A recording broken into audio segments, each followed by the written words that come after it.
नमस्कार दर्शक बंधु, आसंतु जानिबा वास्तु अनुसार केउ गछ लगाइबा। घरे बगीचा करिया समस्तंकर पसंद होइथाए, तेबे बगीचारे सबु गछ लगा जाई पारिबो नाही। वास्तुशास्त्र रे गछ लगाइबार केतक नियम दर्शा जाइछि। एही अनुसारे गछ लगाइले यह शांति और समृद्धि कारक होई पारे। वास्तुशास्त्र अनुसारे तुलसी, कदली, केतकी, चंपा, चमेली आदि गछ शुभ फल प्रदान करिथांती। ए सबु को देववृक्ष कुआ जाइछि। ईशान्य कोणरे कदली गछ लगाइबाको वास्तुविद माने परामर्श दैछन्ति। या द्वारा धन धान्य वृद्धि हुए।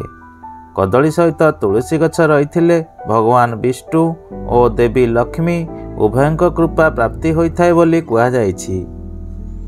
बगीचारे अशोक गछ रहिले यह परिवारर सदस्यंक पई खुशी को आकृष्ट करिपारे। अशोक सहित नड़िया गछ रहिले यह परिवारर सदस्यंक मध्यरे प्रेम और सौहार्द्य बढ़ाए। घर आखपाखरे बाउंश बुदा रहिले किंबा घर भितर बोनसाई गछ लगाइले समृद्धि हुए बोली कुहा जाइछि।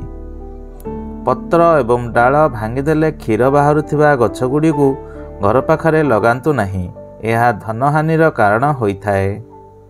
कंटालिया गछ मध्य घरर मुख्य द्वार किंबा आखपाखरे रहिले शत्रु भय बढ़े और जीवन रे प्राय समय किछि कष्ट लागी रहे बोली वास्तुशास्त्र रे कुआ जाइछि। दर्शक बंधु, वीडियोटी भल लागिथिले लाइक करंतु, शेयर करंतु, आउ चैनल को सब्सक्राइब करि नथिले एही चैनल को सब्सक्राइब करंतु।